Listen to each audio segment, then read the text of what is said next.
आवाज की दुनिया के दोस्तों, कैसे हैं आप लोग। मैं उम्मीद करता हूं आप लोग अच्छे होंगे और अपनी जिंदगी का निर्माण बड़ी खूबसूरती के साथ कर पा रहे होंगे। आज हम बात करते हैं ऋषि कपूर साहब की। और ऋषि कपूर की जो फिल्म्स थी वो उन्हें किस तरह से मिली बॉबी फिल्म के बाद में, या जो फिल्में उसके इर्द गिर्द जो ऋषि कपूर को संज्ञान में लेकर के कई तरह के निर्देशक जो थे उस समय, वो ऋषि कपूर के बारे में क्या सोचते थे, उनके बारे में क्या नजरिया था, ये आज के मैं इस एपिसोड में आपको बताऊंगा। और इसके आगे भी कई एपिसोड्स मैं ऋषि कपूर के बारे में ही आपसे मुखातिब होता रहूंगा। सबसे पहले हम बात करेंगे मनमोहन देसाई साहब के बारे में। जैसा कि ज्ञातव्य है कि मनमोहन देसाई साहब किसी भी कलाकार को छोड़ते नहीं थे। उनके जो व्यंग थे ना, वो इतने ज्यादा तीखे और कई बार बहुत ज्यादा भद्दे भी होते थे।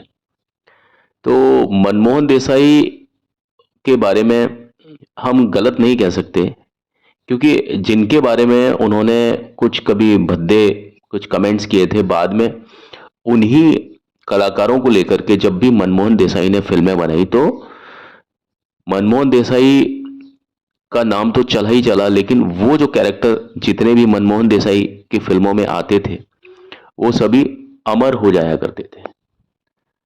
तो ऋषि कपूर जब फिल्म बॉबी की शूटिंग कर रहे थे, और उसी जो स्टूडियो के अंदर रामपुर का लक्ष्मण की शूटिंग भी चल रही थी। दोनों फिल्मों की शूटिंग एक ही स्टूडियो में अलग अलग सेट पर चल रही थी, और साल था 1972। तो आप देखिए, ऋषि कपूर हैं, वो लंबाई में इतने छोटे भी नहीं हैं, लेकिन फिर भी जो वो बोलते थे वो बड़ा ही एक अजीब सा कुछ होता था।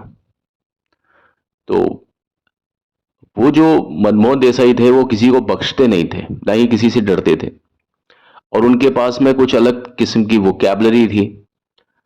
और वो ऋषि कपूर के बारे में बड़ी अपमानजनक बातें करते थे। वो ऐसे कहते थे कि 4 फुट की ऊंचाई है इसकी, और दिखाता ऐसा है जैसे कि साला 7 फुट का अभिनेता है। तो इस तरह की बातें मनमोहन देसाई साहब ऋषि कपूर के बारे में किया करते थे। यानी मनमोहन देसाई को ऋषि कपूर की जो हाइट थी वो 4 फुट लगती थी, वो कहते थे ये 4 फुट अभिनेता है। और उनका तिरस्कार और ज्यादा आगे बढ़ गया, और उन्होंने कई लोगों से पूछा सेट पर कि क्या ऋषि कपूर एक ऐसा लड़का है जिसमें स्टार या हीरो मटेरियल है। और ये वही मनमोहन देसाई साहब हैं जिन्होंने अमिताभ बच्चन को कहा था कि ये टांगे ही टांगे हैं और कुछ नहीं है। तो सिर्फ टांगे टांगे बोलते थे, किसको? अमिताभ बच्चन साहब को। और ऋषि कपूर को बोलते थे 4 फुटिया, 4 फुट। लेकिन आप देखिए कि जब इनके साथ में मूवीज बनाई इन्होंने आगे चल के, जैसे नसीब है आपके, अमर अकबर एंथनी, कुली, जब ये फिल्में बनाई तो आप देखिए कि क्या करिश्मा किया। तो ये जो कहने वाली जो बातें होती हैं और करने वाली बातें होती हैं फिल्म इंडस्ट्री में, ये कई बार डिफरेंट होती हैं। तो मनमोहन देसाई साहब एक ऐसे व्यक्ति थे जिन्होंने छोड़ा किसी को नहीं। वो एक बहुत ज्यादा मुंहफट व्यक्ति रहे, बहुत ज्यादा, किसी से कुछ भी बोल देना। लेकिन शायद मन में या विचारों में किसी के लिए कोई गलत बात नहीं होती थी। वो सिर्फ उनका ऊपरी एक लवाजमा होता था, एक कवरिंग होती थी, जो कि वो उनकी आदत में शुमार था, और वो शायद सबके लिए इस तरह से बोलते थे। अब देखिए, एक अभिनेता के रूप में ऋषि कपूर ने हमेशा अपनी क्षमता पर भरोसा किया, और जितने भी लोग उनको नेगेटिव बोलते थे उन्होंने भी बहुत ज्यादा इस तरह की बातों का सामना किया था। ऋषि कपूर साहब को कोई अभिनेता मानने को तैयार नहीं था। उनके सामने उपहासों का सामना करने के लिए कुछ नहीं था, लेकिन फिर भी आप देखिए, ना सिर्फ शुरुआती उनके जो दौर था उस समय की बात, अंत तक भी, जब तक ऋषि कपूर जिंदा थे, वो फिल्मों में हमेशा किसी ना किसी के साथ में आते थे। अब वो कोई व्यक्ति कितना भी नया हो, जितने भी न्यू कमर्स हैं, सब ऋषि कपूर के साथ आए। और ऋषि कपूर का एक इमेज था कि वो न्यू कमर्स को सपोर्ट करते थे, ना सिर्फ बोलने में बल्कि उनके साथ रहने में। आप देखिए, शाहरुख खान जब नए आए थे तो उनके साथ फिल्म आई थी दीवाना, है ना। आप देखिए, सनी देओल के साथ में आई थी दामिनी। और यहां पर इस पोजीशन में ऋषि कपूर की तारीफ करना बहुत ज्यादा उचित है, क्योंकि आप समझें कि जिसके पास में पावरफुल रोल है वो तो अपना रोल कैसे भी करके निकाल ले जाएगा, लेकिन उसके साथ में जो व्यक्ति खड़ा है उसको भी उस फिल्म का एक हिस्सा बनना है, वो क्या करेगा? तो अपनी एग्जिस्टेंस को, अपने जो अपना जो एक स्थायित्व है उस फिल्म में, उसका अस्तित्व है, उसको बचाने के लिए, उसके कैरेक्टर के अस्तित्व को बचाने के लिए वो पात्र का करेगा क्या फिल्म में, मतलब वो जो पिक्चर है उसमें हीरो तो चलो क्रेडिट ले गया पूरा अपना। जैसे दीवाना में शाहरुख खान ने पूरा लाइमलाइट ले ली थी, लेकिन उसके सामने ऋषि कपूर टिके हुए थे। उनको मालूम था कि ये मेरे कैरेक्टर के साथ में ये होना है, लेकिन फिर भी वो टिके हुए थे फिल्म में। और कम स्पेस थी उस कैरेक्टर के पास में, उस चरित्र के पास में बहुत कम जगह थी, लेकिन ऋषि कपूर ने ऐसे ही पात्रों को चुना है हर फिल्म में लगभग। मैं जहां तक अपनी स्टडी को कर पाया कि वो, उनको कभी भी फुल स्पेस नहीं मिला। देखने में अच्छे हैं, सब बढ़िया हैं, लेकिन जब उनको कोई काम मिलता था तो थोड़ा बहुत कम ऐसी जगह पर था जबकि उनके पूरा उनके ऊपर ही दारोमदार रहता था। बोल राधा बोल एक ऐसी फिल्म थी जिसमें उनको डबल रोल भी मिला। तो डबल रोल मिला और उन्होंने बहुत अच्छा काम करके दिखाया उसमें। और ऋषि कपूर भाई, जितना नेचुरल एक्टिंग ऋषि कपूर करते हैं ना, मेरे ख्याल में बहुत कम लोग हैं जो उतना नेचुरली किसी भी चीज को परिणत कर पाते हैं। मैं एक एक जगह पर उनको फील करता हूँ। और जब वो गाना गाते हैं, कहने का मतलब है जब कोई भी कलाकार गाना गाता है ना, कोई प्लेबैक सिंगर, किशोर कुमार से लेकर के आपके कोई भी सिंगर है जो कि उनके लिए गाना गाया, सुरेश वाडकर ने उनके लिए गाना गाया, उनके लिए शैलेंद्र सिंह ने गाना गाया, और भी जो नए हैं जो कुमार शानू वगैरह, इन्होंने एक गाना गाया कभी भी। तो ऐसा लगा ही नहीं कि उस सिंगर ने गाया उनके लिए। जिस तरह से ऋषि कपूर लिपसिंक करते हैं, तो ऐसा लगता है वो गाना ऋषि कपूर ही गा रहे हैं। मेरे ख्याल में ऋषि कपूर से ज्यादा अच्छी लिपसिंक कोई करता नहीं है। और जब वो गाते हैं तो मतलब जब वो अभिनय करता है तो उनके जो गले की जो नसें हैं ना वो दिखाई देती हैं, खिंचती हैं वो इस तरह से जैसे वो खुद ही इस चीज को गा रहे हैं। जो भी कोई चीज पर्दे पर आपको चलती हुई दिखाई देती है। तो ऋषि कपूर ने बहुत छोटी छोटी जगह पर काम करके, मतलब हर फिल्म में उनका एक जो फ्रेमिंग होता था, कोई भी आप फिल्म देख लीजिए, ज्यादातर फिल्में, नसीब देख लीजिए आप, मैं अगर मनमोहन देसाई साहब की फिल्मों की ही बात करूं, तो वहां पर उस तरह से था। काफी सारे कलाकारों के बीच में एक है ऋषि कपूर, कभी कभी मैं काफी सारी कलाकारों के बीच में है ऋषि कपूर। एक फिल्म आई थी दूसरा आदमी, उसमें दो कलाकार थे ऋषि कपूर। फिर दुनिया मेरी जेब में काफी सारे कलाकारों के बीच में ऋषि कपूर। हाँ, कुछ फिल्में हैं जो उनकी एकल फिल्म है, ये वादा रहा अकेली फिल्म है, अच्छी है, मतलब जिसमें अकेले हैं वो। प्रेम रोग जो कि ऋषि कपूर साहब के लिए राज कपूर साहब ने बनाई थी, उसमें आप देखिए सत्यम शिवम सुंदरम में भी उनका एक वो रोल हो सकता था जो जो शशि कपूर साहब ने किया, लेकिन वो फिल्म थोड़ी गंभीर थी, थोड़ा सा उसमें एक्टिंग के जो मानदंड थे वो उस तरह से थे, थोड़ा फिलोसॉफिकल। तो वहां राज कपूर ने शायद उस चीज को नहीं समझा कि भाई ये चीज फिट होगी ऋषि कपूर के साथ में, क्योंकि ऋषि कपूर की जो इमेज थी वो बिल्कुल अलग टाइप की इमेज थी। और ऋषि कपूर ऑलरेडी अपना हाथ जला चुके थे बॉबी फिल्म के बाद में। उन्होंने कई ऐसी फिल्म्स को साइन किया था जिसकी वजह से ऋषि कपूर को लगता है कि उन्हें वो स्टार्ट नहीं मिला जो कि मिलना चाहिए था। जैसे एक फिल्म आई थी जहरीला इंसान, हालांकि उसका गाना बहुत अच्छा था, दो तीन गाने बहुत प्यारे थे, उनमें से एक गाना तो हमेशा ही बहुत अच्छा लगता है, ओ हंसनी मेरी हंसनी। तो ऋषि कपूर खुद मानते हैं कि उनके करियर की ये बहुत बड़ी गलती थी कि उन्होंने 1973 में जहरीला इंसान नाम की वो फिल्म को किया। लेकिन हर इंसान अपनी लाइफ में कुछ ना कुछ एक्सपेरिमेंटल करना चाहता है। लेकिन जब ऋषि कपूर को लगा ना कि भाई ये चीज मेरा मेरा मतलब वो नहीं हो सकता, ये चीज मेरे लिए नहीं है, तो उन्होंने कुछ ऐसी फिल्में ही की जिनमें वो पहली फिल्म जो थी ना बॉबी, जिस तरह से वो उस फिल्म में नजर आए थे। हालांकि उससे पहले वो मेरा नाम जोकर में भी नजर आ चुके थे, और उससे पहले वो आवारा में छोटे जो बच्चे के रूप में, है ना, प्यार हुआ इकरार हुआ, वो गाने में 3 बच्चे जो है उसमें ऋषि कपूर साहब भी एक है। लेकिन मैं बात कर रहा हूं कि जब उनका जिस फिल्म से डेब्यू माना जाता है, जहां पर वो किसी एक्ट्रेस के अगेंस्ट मतलब दिखाई देते हैं, अपोजिट, अगेंस्ट नहीं, अपोजिट, डिम्पल कपाड़िया, तो वहां आप देखिए कि ऋषि कपूर जो है वो अकेले हैं। कई फिल्मों का वो हिस्सा रहे इस तरह से बाद में भी, लेकिन मैं आपको जो बता रहा हूं कि उन्हें कभी भी किसी तरह की असुरक्षा का भान नहीं हुआ। और शुरू से उन्होंने इतने ज्यादा ताने सहे लोगों के, शायद घर में भी कुछ उनके कि लोग थे, कंपैरिजन करते थे राज कपूर के साथ में और शम्मी कपूर साहब के साथ में और फिर शशि कपूर साहब के साथ में।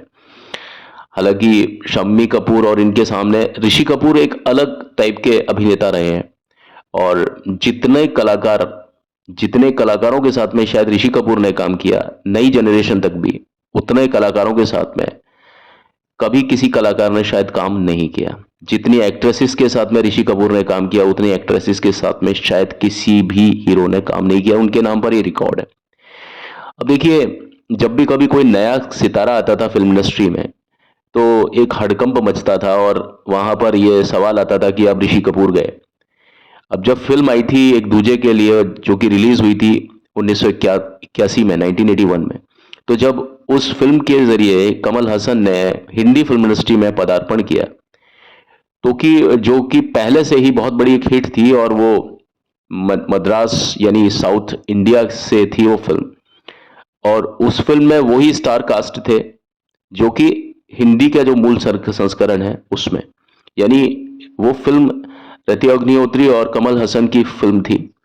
और वो चेन्नई में जब साउथ इंडिया के लिए जब वो फिल्म बनाई गई, तो वो मलयाली या तेलुगु या तमिल में बनाई गई, लेकिन वही फिल्म जब इंडस्ट्री में आई 1981 में एक दूजे के नाम के लिए के नाम से, तो उसमें अब देखिए कि फिल्म कितनी अच्छी थी, कितनी बढ़िया थी फिल्म।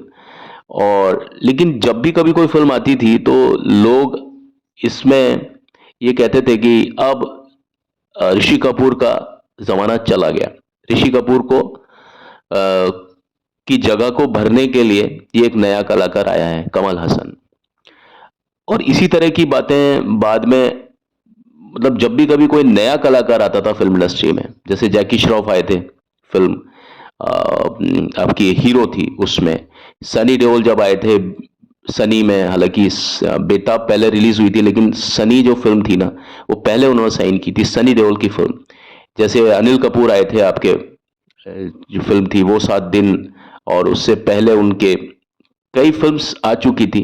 शक्ति से शुरुआत की थी अनिल कपूर साहब ने, हालांकि शक्ति से पहले भी एक फिल्म थी एक बार कहो, उसमें भी अनिल कपूर दिखाई दिए थे, लेकिन जो मेन जो फिल्म मानी जाती है जहां से उनका पदार्पण हुआ वो 7 दिन और उस तरह से। तो जब भी कभी कोई नया कलाकार आता था, इवन संजय दत्त जब रॉकी फिल्म से जब उनकी शुरुआत हुई थी, तो ऐसे जब भी कलाकार कोई नए कलाकार आते थे तो ऋषि कपूर को एक ताना सहना पड़ता था।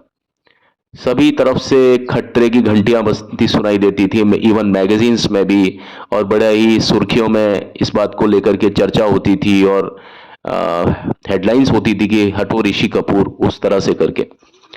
तो ताकि ये मालूम चल जाए कि भाई ऋषि कपूर का जो समय है वो जा चुका है। और लेकिन ऋषि कपूर कभी भी इस तरह की अफवाहों से, इस तरह की बातों से, इस तरह के गॉसिप जो कॉलम होते थे उनसे कभी भी घबराते नहीं थे, परेशान नहीं होते थे। लेकिन असुरक्षा की भावना तो थोड़ी बहुत रहती है, तो ये चीज ऋषि कपूर के साथ में बहुत ज्यादा थी। आप सोचने पर ताज्जुब होंगे, करेंगे कि कहाँ ऋषि कपूर का जो फादर थे, फोर फादर्स थे, वो कितने बड़े मतलब नामचीन लोग थे फिल्म इंडस्ट्री के लिए, लेकिन उसके बावजूद भी ऋषि कपूर साहब के साथ में भी ये सारी चीजें होती थी। जैसे लोग बाग बोलते हैं ना कि भाई ये होती है कि नेपोटिज्म है, ये है वो है। नेपोटिज्म साहब सबके साथ में ही हुआ है। कई ऐसे लोग देखिए, राजीव कपूर की भी बात करूंगा मैं, रणधीर कपूर साहब की भी बात करूंगा। ये एक अलग तरह का नेपोटिज्म होता था कि जहां पर कुछ कलाकार होते थे जो कि बहुत ज्यादा स्थापित एस्टेब्लिश्ड फैमिलीज से संबंध रखते थे, तो उनके साथ में कुछ अलग किस्म का नेपोटिज्म होता था फिल्म इंडस्ट्री में कि लोग बाग उनके नाम को भी खराब करने की कोशिश करते थे। आप देखिए कि ऋषि कपूर को एक मिनट को हम छोड़ देते हैं, तो हम शशि कपूर की भी बात करें तो शशि कपूर की एक्टिंग में कहीं कोई कमी नजर नहीं आती है, लेकिन लोग बाग उनको भी फ्लॉप कपूर बोलते थे, टैक्सी बोलते थे। वो तो खैर एक अलग चीज है कि कोई भी टैक्सी का भाड़ा देकर के कोई उनको कितनी भी देर के लिए लेकर के जा सकता है। शशि कपूर ने भी अपने करियर की शुरुआत इसी तरह से की और वो फिल्मों में आए तो उन्हें उन्हें मतलब इसका कोई वो नहीं होता था कि मुझे कितनी देर स्क्रीन पर मुझे मतलब कवरेज दिया जाएगा, मेरा काम स्क्रीन पर कितनी देर होगा। ये चीजें बहुत लोग देखते थे। अमिताभ बच्चन साहब सबसे पहले ऐसी चीजों को ही देखते थे कि फिल्म में मुझे कितने सीन मिले, सोलो कितने हैं, ड्यूएट कितने हैं, कितना मतलब मुझे कितना कवरेज है पूरी फिल्म में। लेकिन इस तरह की चीजें कभी शशि कपूर या ऋषि कपूर के नसीब में इस तरह की बातें नहीं रही कि वो अपनी फिल्म में इस तरह से जाके देखें। उनको जो मिल जाता था वो कर लिया करते थे, और बल्कि वो यही काम करते थे। तो लेकिन आज हम जब देखते हैं कि भाई ऋषि कपूर और शशि कपूर की एक्टिंग में कोई ऐसी खामी हमें नजर नहीं आती है।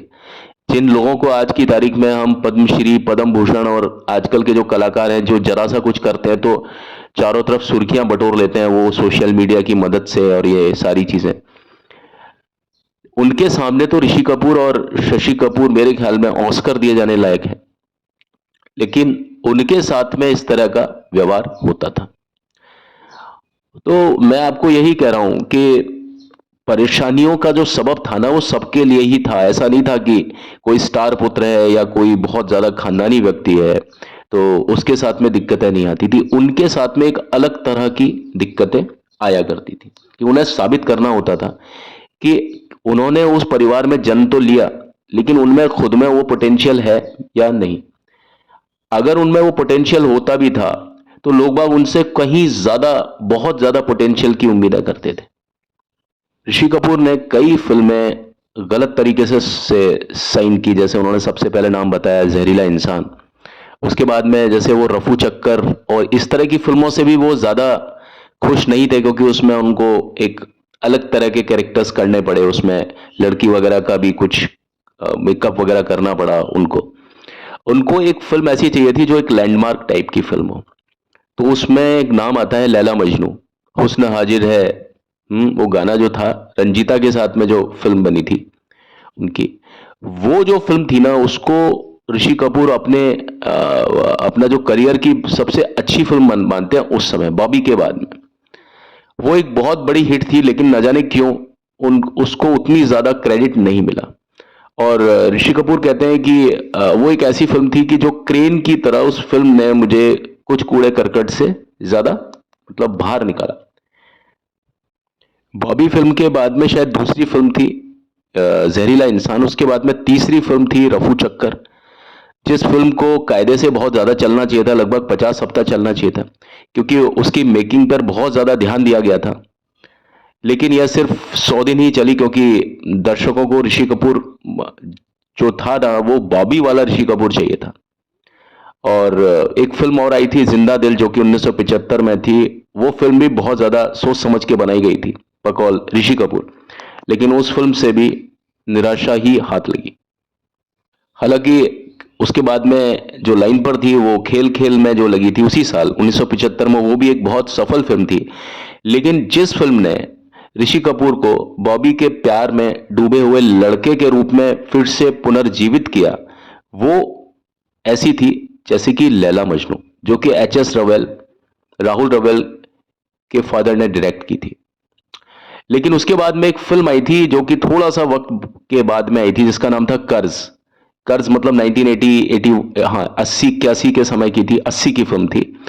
कर्ज एक ऐसी फिल्म थी जो ऋषि कपूर के करियर के लिए बहुत ज्यादा महत्वपूर्ण फिल्म थी, और आपने देखा कि वो फिल्म बहुत ही गजब फिल्म थी। कर्ज जो थी बहुत बड़े पैमाने पर बनाई गई फिल्म थी। और सुभाष घई ने उससे पहले दो फिल्में बनाई थी, कालीचरण जो कि 1976 में बनाई थी और विश्वनाथ बनाई थी 1978 में, और दोनों ही फिल्में उन्होंने शत्रुघ्न सिन्हा साहब जो कि उनके भाई दोस्त मतलब लड़ाई झगड़े सब होते थे। मैंने आपको बताया था ऋषि कपूर और सॉरी शत्रुघ्न सिन्हा और सुभाष घई के बारे में जब मैं एक्सप्लेन कर रहा था। इस फिल्म के बाद में उन्होंने तुरंत बनाई थी कर्ज, किसको लेकर के? ऋषि कपूर को लेकर के। और वो ऋषि कपूर को लेकर के एक पुनर्जन्म की कहानी पर यह फिल्म बनाना चाहते थे, और जिसकी कहानी उन्होंने होटल सन एंड सैंड में बैठ करके उन्हें सुनाई थी। और वो होटल सन एंड सैंड उस समय का ऐसा होटल हुआ करता था जहां पर आपको फिल्म स्टार्स इन्हीं कामों के लिए यूज में लेते थे। यानी सन एंड सैंड में किसी भी तरह की कोई डबिंग वगैरह का प्रोग्राम भी वहीं रखा जाता था कई बार, और कुछ प्रेस कॉन्फ्रेंस है, किसी से मिलना मिलाना, वो सन एंड सैंड का ही एक भाग हुआ करता था। अब ये फिल्म थी जो कर्ज, ये एक हिंदी संस्करण फिल्म थी जिसका कि एक ओरिजिनल जो मतलब इसका जो रियल जो फिल्म थी इसकी, वो कहां से उठाई गई थी? वो फिल्म थी द री इनकारनेशन ऑफ पीटर प्राउड, जो कि फिल्म बनी थी 1975 की हॉलीवुड फिल्म, और इस फिल्म का रीमेक था कर्ज, लेकिन इसके कुछ सीन्स को चेंज किया गया था। और सुभाष घई साहब और पूरी यूनिट इस फिल्म को करने के लिए बहुत ज्यादा उत्साहित थी, और उसमें एक नई अभिनेत्री थी, हालांकि वो पहले देवानंद के साथ में आ चुकी थी, देश परदेश और एक दो फिल्में आई थी। टीना मुनीम की बात मैं कर रहा हूं। तो वहां से टीना मुनीम की शुरुआत एक उस तरीके से शुरू होती है कि टीना मुनीम लोगों के नोटिस में आने लगी। उसके बाद में रॉकी से टीना मुनीम, और फिर जब वो ऋषि कपूर सॉरी राजेश खन्ना के साथ में जब टीना मुनीम आई, तो फिर सभी को मालूम है उसके बाद क्या क्या हुआ, सभी को टीना मुनीम का नाम मालूम चला। तो इस फिल्म में ये लोग काम कर रहे थे, और साथ में एक फिल्म थी आपके दीवाने और कातिलों के कातिल, उस फिल्म में भी टीना मुनीम ही ऋषि कपूर के साथ में थी। ऋषि कपूर के लिए जो गाना था उस फिल्म में मोहम्मद रफी साहब की आवाज में, दर्दे दिल दर्दे जिगर दिल में लगाया आपने, है ना। और दूसरा गाना ओम शांति ओम, आप देखिए किशोर कुमार एक तरफ, किशोर कुमार एक तरफ, रफी साहब एक ही फिल्म में, और दोनों की आवाज ही ये सूट कर रही है, साबित कर रही है कि भाई वो ऋषि कपूर की आवाज है। लेकिन मोहम्मद रफी साहब भी ऋषि कपूर की आवाज नजर आते हैं, और उधर किशोर कुमार साहब भी ऋषि कपूर की आवाज नजर आते हैं। जहां पर थोड़ा लाउडर एक वाइब्रेशन है, जहां पर लाउडर कोई एक्सपोज है, वहां पर किशोर कुमार, और जहां पर थोड़ा माइल्ड और सॉफ्ट किसी भी चीज को एक्सप्रेशन देना है, वहां पर रफी साहब। लेकिन दोनों ही आवाजें आप देखिए ऋषि कपूर पर कितनी ज्यादा मुनासिब होती हैं, और इस तरह के उदाहरण बहुत कम मिलते हैं फिल्मों में कि जहां पर दो दिग्गज आवाजें एक ही फिल्म में एक ही कलाकार के लिए, लेकिन दोनों ही आवाजें पूरी तरीके से सूट करती हैं उस पर्टिकुलर एक कलाकार को। आज मैं बात कर रहा हूं ऋषि कपूर के बारे में। अब देखिए इस फिल्म की एक खास बात यह भी थी कि ये जो गाना था ना, दर्दे दिल दर्दे जिगर, ये गाना इतना ज्यादा अच्छा लगता था कि इसमें सुभाष घई साहब खुद चाहते थे कि इस गाने को मैं खुद करूं, है ना। तो उसमें कोशिशें थी कि अगर ये गाना अगर ऋषि कपूर नहीं कर पाए तो मैं इस गाने को करूंगा। और ये गाना उस तरीके से पिक्चराइज किया गया जैसे कि नासिर हुसैन की जो फिल्में होती थी ना, आपने देखा होगा उससे पहले हम किसी से कम नहीं, और यादों की बारात। खैर यादों की बारात में तो यस ऋषि कपूर थे नहीं थे, नहीं थे, है ना। लेकिन जो हम किसी से कम नहीं जो फिल्म आई थी ना, उसमें आप देखिए कि जो उन्होंने किया, और फिर पूछो ना यार क्या हुआ जो फिल्म आई थी आपकी जमाने को दिखाना है, उस फिल्म में जो ऋषि कपूर का जो काम था ना जिस तरह से, उसी प्रकार से कर्ज फिल्म में भी एक गाना रखा था। कौन सा? एक तो था पैसा ये पैसा, पैसा वो पैसा, और उसके बाद में ये गाना था दर्दे दिल दर्दे जिगर। लेकिन जब ये गाना कर रहे थे ये लोग, तो पता चला कि ऋषि कपूर साहब है वो, उनको जॉन्डिस हो गया, पीलिया हो गया, और बहुत ज़्यादा पी लिया, मतलब बहुत ज़्यादा क्रिटिकल स्टेज थी उनकी, और उस वजह से ऋषि कपूर साहब बहुत दिनों तक, करीब अगले 3 महीनों तक शूटिंग नहीं कर सके, और इस वजह से वो जो सेट था उसको तोड़ना पड़ा और ऋषि कपूर को आराम करने की सलाह दी गई।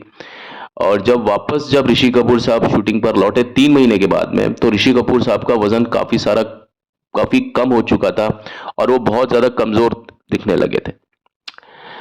लेकिन गाने को वहीं से शूट किया बाद में, जहां से छोड़ा था वो सेट दोबारा से वैसे ही बनाया गया। सुभाष घई ने पहले 2 दिन तो मतलब डांस सीक्वेंस को शूट किया, उसके बाद में उसको दोबारा से प्ले किया, और जिस तरह से उस सीन को आपस में देखा आपने, वो फिल्म में अलग अलग पॉइंट्स के सीन है एक्चुअली। एक 3 महीने पहले का, एक 3 महीने बाद का है, एक पीलिया होने से पहले का, एक पीलिया होने के बाद का है। लेकिन ऋषि कपूर को इस बात का थोड़ा अफसोस रहा कि कर्ज उतनी बड़ी हिट नहीं रही जितनी की कर्ज से उम्मीदें थी लोगों को। इसके पीछे एक बहुत बड़ी वजह थी कि उसी साल एक फिल्म आ रही थी फिरोज खान की, जो बहुत ज्यादा भव्यता से बनाई गई फिल्म थी, कुर्बानी। अब देखिए, कुर्बानी के बारे में तो आपको मालूम ही है कि वो फिरोज खान साहब जब फिल्मों में काम करते थे, या मतलब जिस फिल्म को डायरेक्ट करते थे, भले ही उस फिल्म के बारे में कुछ भी हो, लेकिन उसका जो प्रोजेक्शन था, जो हॉलीवुड स्टाइल पर बनाते थे, वो वास्तव में इंग्लिशाइज ही थे हर तरह से। तो 1980 में जब कुर्बानी आई, कर्ज के 1-2 सप्ताह के बाद में, तो कुर्बानी के आते ही जो कर्ज थी ना, वो थोड़ी डाउन गई और कुर्बानी ने बहुत अच्छी स्पीड पकड़ी थी। कुर्बानी जैसा कि मैंने बताया, कर्ज के ठीक 1 सप्ताह बाद रिलीज हुई थी, और इन दोनों ही फिल्मों का जो संगीत था बहुत ज्यादा गजब था। लेकिन उधर कुर्बानी जो फिल्म थी ना, उसमें एक पाकिस्तानी पॉप गायिका, हम सभी जानते हैं, नाजिया हसन ने जो शुरुआत की अपने भाई के साथ में, जोहेब हसन के साथ में, गाना था, आप आज भी देखिए, आज भी डिस्कोथेक की जान है।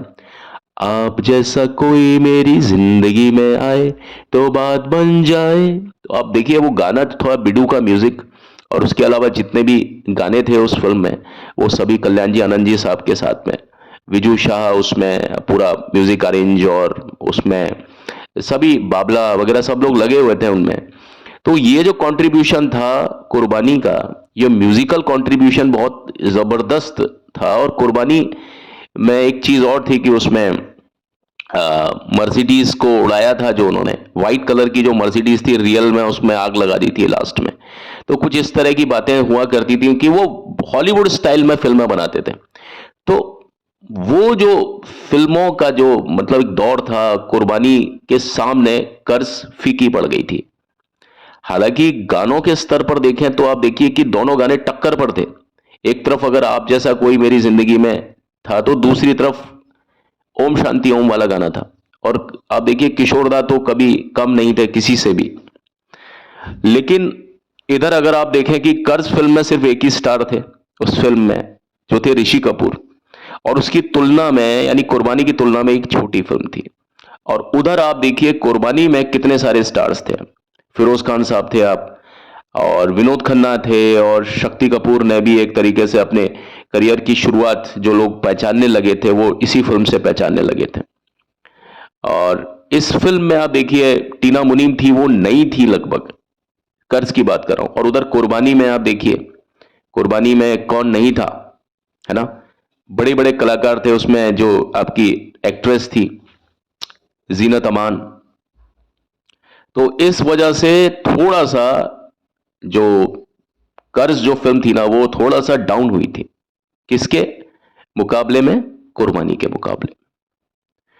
तो ये कुछ मैंने आपको बताया आज के ऋषि कपूर किस दौर दरमियान से जुड़े हुए थे। कलाकार, एक बहुत अच्छे कलाकार, मैं उनकी सदा तारीफ इसीलिए करता हूं क्योंकि जहां पर कोई जगह नहीं होती है, वहां से वो अपनी गाड़ी निकाल ले जाते थे हर बार।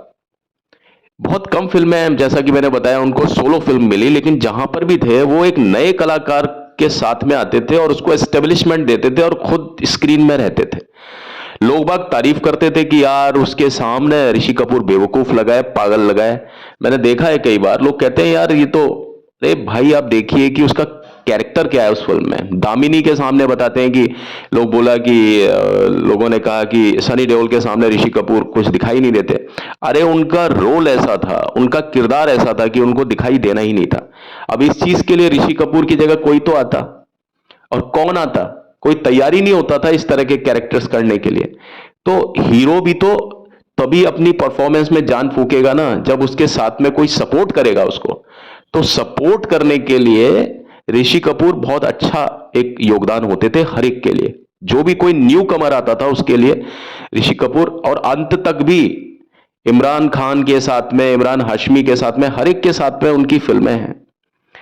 ऋषि कपूर की जो पोजीशन थी ना, अगर मैं क्रिकेट के तरीके से, उसकी क्रिकेट की दृष्टि से समझाऊं, तो वो ऐसे होते थे कि खुद खुद रनिंग पर होते थे। सिर्फ जो मेन जो हिटर होता था, जो मतलब रन बनाता है, जो हिट करता है, उसके साथ में एक कॉम्पियर चाहिए होता है जो उधर, जो दूसरे एंड पर, जो आपका जो डेड एंड है वहां पर लगा हुआ होता है। तो जो रनर था उस रनर की तरह काम करते थे। कौन? ऋषि कपूर साहब। और दूसरे को ओपनिंग देते थे, सामने वाले को, कि भाई तू ओपनिंग कर और मैं सिर्फ तेरे साथ में ये भागने का काम करता हूं ताकि हमारा क्रिकेट बचा रहे। तो ये चीज हुआ करती थी ऋषि कपूर साहब के बारे में। लेकिन लोग बागों ने उनके बारे में ना जाने क्या क्या चीज कही, ये होता है वो होता है। और लेकिन ऋषि कपूर ने कभी भी इन सब चीजों के बारे में कभी भी गलत नहीं लिया, और उन्होंने हर एक के साथ में काम किया। जिन मनमोहन देसाई ने उनके बारे में बहुत खराब बोला, ऋषि कपूर ने उनके साथ में एक नहीं, दो नहीं, कई फिल्में की, है ना। और उनके संबंध बहुत अच्छे रहे। और जैसा कि मैंने बताया, मनमोहन देसाई साहब भी दिल से कोई खराब व्यक्ति नहीं थे, बस हाँ मुंहफट थे, बोल देते थे। उन्होंने अमिताभ बच्चन को ही कहीं नहीं छोड़ा। तो आप देखिए कि वो क्या था। चलिए, आज की इस खास पेशकश में सिर्फ यहीं तक। आज अपनी बात को मैं इसी जगह पर विराम देता हूं। कल अपनी बात को मैं इसी सिरे से उठाऊंगा। कल फिर से हम यहीं से शुरुआत करेंगे। तब तक के लिए मुझे आज्ञा दीजिए। बट जाने से पहले मेरी आपसे वही एक रिक्वेस्ट है कि प्लीज मेरे चैनल को लाइक, शेयर, सब्सक्राइब जरूर करें और बेल आइकन को जरूर दबाएं।